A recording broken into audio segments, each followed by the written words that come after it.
தேனருவி தமிழ் வகுப்பறையின் இனிய வணக்கம். இன்றைக்கு வகுப்புல விழி வேற்றுமையை பற்றி மிக விளக்கமா பார்க்க போறோம். பாடத்துக்குள்ள போலாமா?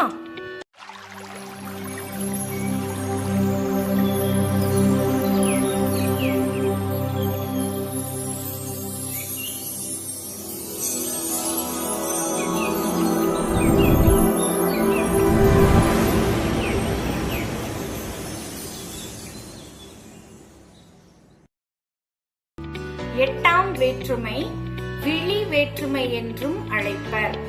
எட்டாம் வேற்றுமைக்கு வேறு பெயர் விழி வேற்றுமை அப்படின்னு சொல்லுவாங்க. இதற்கு உருவு கிடையாது. படர்க்கை பெயரை முன்னிலை பெயராக்கி அழைக்க இவ்வேற்றுமை பயன்படுகிறது. 3 இடப்பெயர்கள் இருக்கு இல்லையா?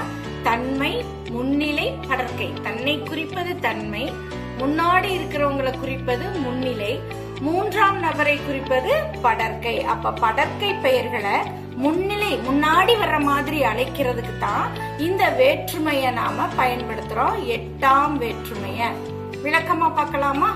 எடுத்துக்காட்டு பாருங்க. கண்ணா வா, என் பக்கத்துல வா அப்படின்னு முன்னிலை பெயராக்கி கூப்பிடுறோம். கிளியே பேசு, அம்மா கொஞ்சம் நீங்கள் பொறுங்கள். இதெல்லாம் நம்ம முன்னாடி இருக்கிறவங்களை பார்த்து சொல்றதுக்காக விழி வேற்றுமைய பயன்படுத்துறோம். நன்னூல் நூற்பா 303 என்ன சொல்லுதுன்னா, எட்டன் உருபே எய்து பெயர் ஈற்றின் திரிபு குன்றல் மிகுதல் இயல்பு அயல் திரிபு ஆம் பொருள் படர்க்கையோரை தன்முகமாக தான் அழைப்பதுவே அப்படின்னு சொல்லுது. சரியா? எப்படி மாற்றங்கள் அடையுது அந்த எட்டன் உருபு அப்படிங்கறத பார்க்கலாம். விழி ஏற்கும் போது பெயர்கள் ஈற்று எழுத்தில் அடையும் மாற்றங்கள், அதத்தான் இந்த நூற்பால நாம பார்த்தோம். எடுத்துக்காட்டுகளோடு பார்த்துட்டு வரலாம். முதல் எடுத்துக்காட்டு ஈறு திரிதல். திரிதல் அப்படின்னா மாறுதல் அப்படின்னு அர்த்தம். தம்பி தம்பி மாறுது இல்லையா? தோழி, இந்த ஈற்று எழுத்து தோழி அப்படின்னு மாறுது. இது ஈறு திரிதல். அடுத்தது ஈறு குன்றல். குன்றல்னா குறைதல். நண்பன் கூப்பிடும் போது எப்படி கூப்பிடுறோம்? நண்ப சொல்ற இல்லையா? அரசன் அரச, அப்ப குறையுது, கடைசி எழுத்து குறையுது. அதனால இது ஈறு குன்றல் அப்படிங்கிற விதி. அடுத்ததா ஈறு மிகுதல். மிகுதல்னா அதிகமாதல். சரியா? தலைவன், அது எப்படி அதிகமாகும்? தலைவனே அப்படின்னு ஆகும். கடவுள் எப்படி மாறும்? அதிகமாகும் போது கடவுளே அப்படின்னு மாறும். இதுதான் ஈறு மிகுதல். அடுத்தது இயல்பாதல். இயல்பாதல்னா ஒரு பெயர் அப்படியே இருக்கிறது, மாற்றமடையாம இருக்கிறது. எடுத்துக்காட்டு பாருங்க. தோழன் மாற்றமடையாம தோழன். நம்பி மாற்றமடையாம அதே பெயர் நம்பி. இதுதான் இயல்பாதல் அப்படின்னு சொல்றது. அடுத்தது ஈற்று அயல் திரிதல். ஈற்றயல்னா ஈறுனா கடைசி, அயல்னா அந்த கடைசிக்கும் பக்கத்து எழுத்து, அது திரிதல். சரியா? எடுத்துக்காட்டு பாருங்க. புலவர், இது ஈற்றெழுத்து, இது அயல் எழுத்து. அப்போ எப்படி மாறும்? புலவீர் அப்படின்னு மாறும். அப்ப ஈற்று அயல் எழுத்து, இந்த வி மாற்றம் அடையும். சரியா? அப்ப வர் அப்படிங்கறதுல வா எழுத்து, வீர் அப்படின்னு வா வீயா இங்க மாறி இருக்குது.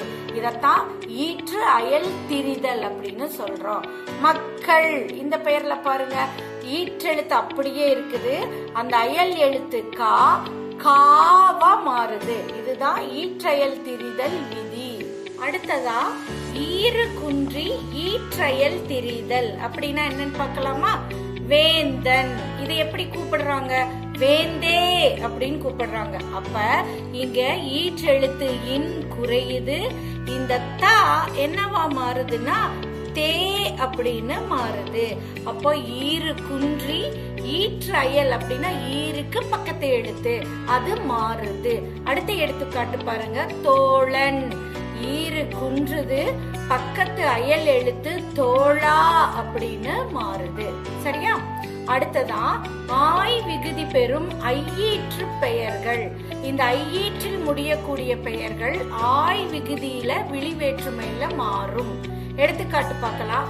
அன்னை எப்படி மாறுது? அண்ணாய். ஐங்குறுநூற்று பாடல்கள்ல இந்த வார்த்தைய நாம பார்த்திருப்போம். அடுத்தது நாரை எப்படி மாறுது? நாராய். சத்தி முத்த புலவர் தன்னுடைய பாடல்ல நாராய் நாராய் செங்கால் நாராய்னு பாடுறாரு இல்லையா? அடுத்தது குழந்தை எப்படி மாறுது? குழந்தாய் அப்படின்னு மாறுது. அடுத்தது நங்கை எப்படி மாறுது? நங்காய் அப்படின்னு பாடல்கள்ல மாறுது. அடுத்தது தங்கை எப்படி மாறுது? தங்காய் அப்படின்னு மாறுது. இப்போ இதுவரைக்கும் நாம விழி வேற்றுமையினுடைய மாற்றங்களை பார்த்தோம். தொடர்ந்து இணைப்பில் இருங்க. நான் போடுற காணொளிகளை எல்லாம் நீங்க பாருங்க. தமிழ் இலக்கணம் சார்ந்த அனைத்து பதிவுகளையும் நான் இந்த சேனல்ல பதிவிடுறேன். நன்றி.